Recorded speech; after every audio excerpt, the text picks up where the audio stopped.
Senhor Csaba Kőrösi, presidente da 77ª Assembleia Geral das Nações Unidas, senhor Antônio Guterres, secretário-geral das Nações Unidas, senhoras e senhores, chefes de Estado, de governo e de delegações, senhoras e senhores, começo por cumprimentá-lo, embaixador Csaba Kőrösi, pela eleição para presidir esta Assembleia Geral. Esteja certo de contar com o apoio do Brasil. O tema escolhido para este debate geral gira em torno de um conceito que se aplica perfeitamente ao momento que vivemos, um divisor de águas. Senhor presidente, nossa responsabilidade coletiva nessa Assembleia Geral é compreender o alcance dos desafios que compõem esse divisor de águas e, a partir daí, construir respostas que tirem sua força dos objetivos que são comuns a todos nós. A tarefa não é simples, mas, a rigor, não temos alternativa. Esse esforço tem de começar no interior de cada um dos nossos países. Antes de tudo, é aquilo que realizamos no plano interno que dá a medida da autoridade com que agimos no plano internacional. Deixe-me falar da perspectiva do meu país. Quando o Brasil se manifesta sobre a agenda da saúde pública, fazemos isso com a autoridade de um governo que, durante a pandemia da Covid-19, não poupou esforços para salvar vidas e preservar empregos. Como tantos outros países, concentramos nossa atenção, desde a primeira hora, em garantir um auxílio financeiro emergencial aos mais necessitados. O nosso objetivo foi proteger a renda das famílias para que elas conseguissem enfrentar as dificuldades econômicas decorrentes da pandemia. Beneficiamos mais de 68 milhões de pessoas, o equivalente a 1/3 da nossa população. Em paralelo, lançamos um amplo programa de imunização, inclusive com produção doméstica de vacinas. Somos uma nação com 210 milhões de habitantes e já temos mais de 80% da população vacinada contra a Covid-19. Todos foram vacinados de forma voluntária, respeitando a liberdade individual de cada um. Da mesma forma, no terreno da economia, o Brasil traz a autoridade de um país que, em nome de um crescimento sustentável e inclusivo, vem implementando reformas para a atração de investimentos e melhorias das condições de vida de sua população. No meu governo, extirpamos a corrupção sistêmica que existia no país. Somente entre o período de 2003 e 2015, onde a esquerda presidiu o Brasil, o endividamento da Petrobras, por má gestão, loteamento político e em desvios, chegou à casa dos 170 bilhões de dólares. O responsável por isso foi condenado em 3 instâncias, por unanimidade. Delatores devolveram $1 bilhão e pagamos para a Bolsa Americana outro $1 bilhão por perdas de seus acionistas. Esse é o Brasil do passado. Aprimoramos os serviços públicos com redução de custos e investimentos em ciência e tecnologia. Hoje, por exemplo, o Brasil é o 7º país mais digitalizado do mundo. São 135 milhões de pessoas que acessam 4.900 serviços do meu governo. O Brasil foi pioneiro na implantação do 5G na América Latina. Levamos adiante uma abrangente pauta de privatizações e concessões, com ênfase na infraestrutura. Concluímos o projeto de transposição do Rio São Francisco, levando água para o Nordeste brasileiro. Adotamos novos marcos regulatórios, como o do saneamento básico, o das ferrovias e o do gás natural. Além disso, melhoramos o ambiente de negócios, com a Lei da Liberdade Econômica e a Lei de Startups. Como resultado, criamos oportunidades para o jovem empreender e ter empregos de qualidade. Coroando todo esse esforço de modernização da economia brasileira, estamos avançando a passos largos para o ingresso do Brasil como membro pleno da Organização para a Cooperação e Desenvolvimento Econômico, a OCDE. Apesar da crise mundial, o Brasil chega ao final de 22 com uma economia em plena recuperação. Temos emprego em alta e inflação em baixa. A economia voltou a crescer. A pobreza aumentou em todo o mundo sob o impacto da pandemia. No Brasil, ela já começou a cair de forma acentuada. Os números falam por si só. A estimativa é de que, no final de 22, 4% das famílias brasileiras estejam vivendo abaixo da linha da pobreza extrema. Em 2019, eram 5,1%. Isso representa uma queda de mais de 20%. O Auxílio Brasil, programa de renda mínima criado no meu governo durante a pandemia, que atende 20 milhões de famílias, faz pagamentos de quase $4 por dia às mesmas. O desemprego caiu 5 pontos percentuais, chegando a 9%, taxa que não se via há 7 anos. Reduzimos a inflação com estimativa de 6% no corrente ano. Tenho a satisfação de anunciar que tivemos deflação inédita no Brasil nos meses de julho e agosto. Desde junho, o preço da gasolina caiu mais de 30%. Hoje, um litro no Brasil custa cerca de 90 centavos de dólares. O preço da energia elétrica também teve uma queda de mais de 15%. Quero ressaltar que o custo da energia não caiu por causa de tabelamento de preços ou qualquer outro tipo de intervenção federal. Foi resultado de uma política de racionalização de impostos formulada e implementada com apoio do Congresso Nacional. Em 2021, o Brasil foi o 4º maior destino de investimentos estrangeiro direto no mundo. Nosso comércio exterior alcançou a marca histórica de 39% do PIB, mesmo diminuindo ou zerando impostos de milhares de produtos. No plano interno, também estamos batendo recordes em 3 áreas: arrecadação fiscal, lucro das empresas estatais e relação entre dívida pública e PIB. Aliás, em 21, tivemos superávit no resultado consolidado de contas públicas. O PIB brasileiro aumentou 1,2% no segundo semestre. A projeção de crescimento para 22 chega a 3%.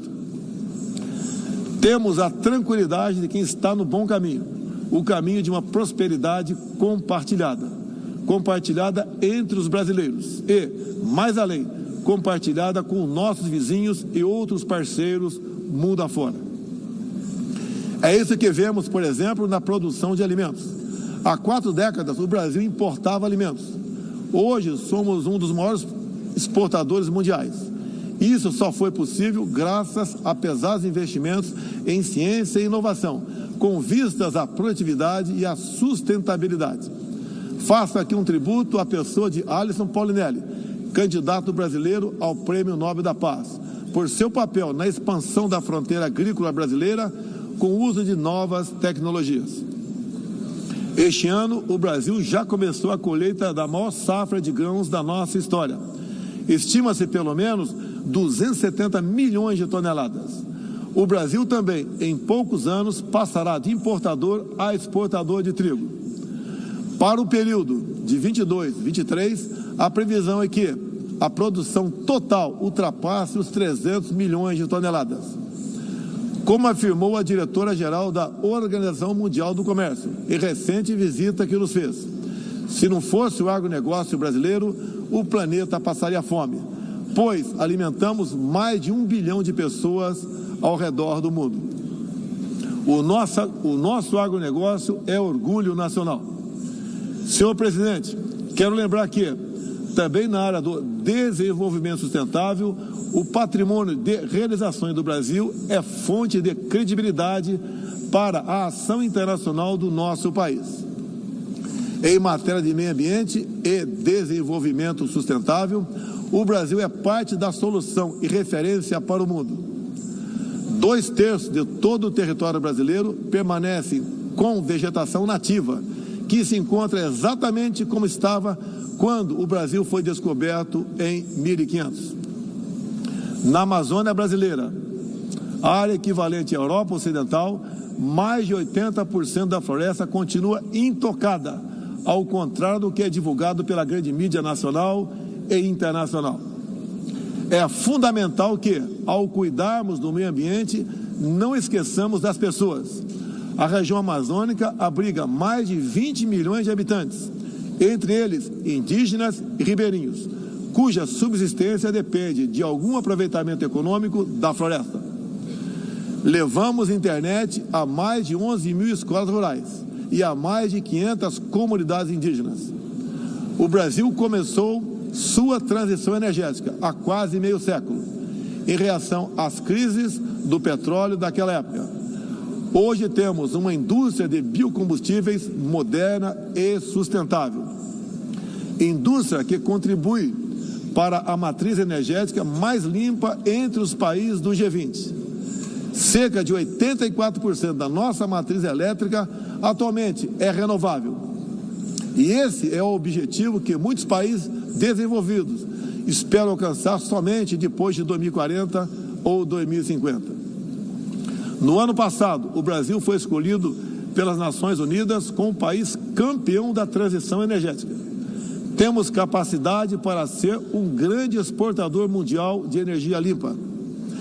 Contamos com um excedente já em construção, que pode chegar a mais de 100 gigawatts, entre biomassa, eólica, terrestre e solar, além da oportunidade ainda não explorada de eólicas marítimas de 700 gigawatts, com um dos menores custos de produção do mundo. Essas fontes produzirão hidrogênio verde para exportação. Parte dessa energia 100% limpa abre a possibilidade de sermos fornecedores de produtos industriais altamente competitivos, especialmente no Nordeste brasileiro, com uma das menores pegadas de carbono do mundo. A agenda do desenvolvimento sustentável é afetada de várias maneiras pelas ameaças à paz e à segurança internacional. Erguemos as Nações Unidas em meio aos escombros da Segunda Guerra Mundial. O que nos motivava naquele momento era a determinação de evitar que se repetisse o ciclo de destruição que marcou a primeira metade do século XX. Até certo ponto, podemos dizer que fomos bem-sucedidos. Mas hoje, o conflito na Ucrânia serve de alerta. Uma reforma da ONU é essencial para encontrarmos a paz mundial. No caso específico do Conselho de Segurança, após 25 anos de debates, está claro que precisamos buscar soluções inovadoras. O Brasil fala desse assunto com base em uma experiência que remonta aos primórdios da ONU. É pela 11ª vez que ocupamos assento não permanente no Conselho. Temos buscado dar o melhor de nós para a solução pacífica e negociada dos conflitos internacionais, sempre guiados pela Carta da ONU e pelo direito internacional. O Brasil também tem um longo histórico de participação em missões de paz da ONU. De Suez a Angola, do Haiti ao Líbano, sempre estivemos ao lado da manutenção da paz. Também contribuímos para a paz ao abrirmos nossas fronteiras para aqueles que buscam a chance de reconstruir suas vidas em nosso país. Desde 2018, mais de 6 milhões de irmãos venezuelanos foram obrigados a deixar seu país. Muitos deles vieram para o Brasil. Nossa resposta a esse desafio foi a Operação Acolhida, que se tornou referência internacional. Já são mais de 350 mil venezuelanos que encontraram em território brasileiro a assistência emergencial, proteção, documentação e a possibilidade de um recomeço. Todos têm acesso ao mercado de trabalho, a serviços públicos e a benefícios sociais. Nos últimos meses, chegam por dia ao Brasil a pé cerca de 600 venezuelanos, a grande maioria dos quais mulheres e crianças, pesando em média 15 quilos a menos do que tinham antes, fugindo da violência e da fome. A política brasileira de acolhimento humanitário vai além da Venezuela. Temos também recebido haitianos, sírios, afegãos e ucranianos. Senhor presidente, o conflito na Ucrânia já se estende por 7 meses e gera apreensão não apenas na Europa, mas em todo o mundo. Quero, em primeiro lugar, renovar o agradecimento do Brasil aos países que ajudaram na evacuação de brasileiros que se encontravam na Ucrânia quando começou o conflito. Refiro-me especialmente à Eslováquia, Hungria, Polônia, Romênia e República Tcheca. A operação foi exitosa. Não deixamos ninguém para trás, nem mesmo seus animais de estimação. Diante do conflito em si, o Brasil tem se pautado pelos princípios do direito internacional e da Carta da ONU. Princípios que estão consagrados também em nossa Constituição. Defendemos um cessar-fogo imediato, a proteção de civis e não combatentes, a preservação da infraestrutura crítica para assistência à população e a manutenção de todos os canais de diálogo entre as partes em conflito. Esses são os primeiros passos para alcançarmos uma solução que seja duradoura e sustentável. Temos trabalhado nessa direção. Nas Nações Unidas e em outros fóruns, temos tentado evitar o bloqueio dos canais de diálogo, causado pela polarização em torno do conflito. É nesse sentido que somos contra o isolamento diplomático e econômico. As consequências do conflito já se fazem sentir nos preços mundiais de alimentos, de combustíveis e de outros insumos. Esses impactos nos colocam a todos na contramão dos objetivos do desenvolvimento sustentável. Países que se apresentavam como líderes da economia de baixo carbono, agora passaram a usar fontes sujas de energia. Isso configura um grave retrocesso para o meio ambiente. Apoiamos todos os esforços para reduzir os impactos econômicos dessa crise, mas não acreditamos que o melhor caminho seja a adoção de sanções unilaterais e seletivas, contrárias ao direito internacional. Essas medidas têm prejudicado a retomada da economia e afetado os direitos humanos de populações vulneráveis, inclusive em países da própria Europa. A solução para o conflito da Ucrânia será alcançada somente pela negociação e pelo diálogo. Faço aqui um apelo às partes, bem como a toda a comunidade internacional. Não deixe escapar nenhuma oportunidade de pôr fim ao conflito e de garantir a paz. A estabilidade, a segurança e a prosperidade da humanidade correm sério risco se o conflito continuar. Senhor presidente, tenho sido um defensor incondicional da liberdade de expressão. Além disso, no meu governo, o Brasil tem trabalhado para trazer o direito à liberdade de religião para o centro da agenda internacional de direitos humanos. É essencial garantir que todos tenham o direito de professar e praticar livremente sua orientação religiosa, sem discriminação. Quero aqui anunciar que o Brasil abre suas portas para acolher os padres e freiras católicos que têm sofrido perseguição do regime ditatorial da Nicarágua. O Brasil repudia a perseguição religiosa em qualquer lugar do mundo. Outros valores fundamentais para a sociedade brasileira, com reflexo na pauta dos direitos humanos, são a defesa da família, do direito à vida desde a concepção, a legítima defesa e o repúdio à ideologia de gênero. Quero também destacar aqui a prioridade que temos atribuído à proteção das mulheres.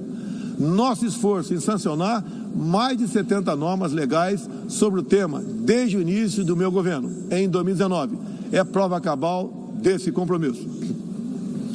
Combatemos a violência contra as mulheres com todo rigor. Isso é parte da nossa prioridade mais ampla de garantir segurança pública a todos os brasileiros. Os resultados aparecem em nosso governo. A queda de 7,7% no número de feminicídios e diminuição do número geral de mortes por homicídio. Em 2017, eram 30 mortes por 100 mil habitantes. Agora são 19. A violência no campo também caiu ao mesmo tempo que aumentamos a regularização da propriedade da terra para os assentados.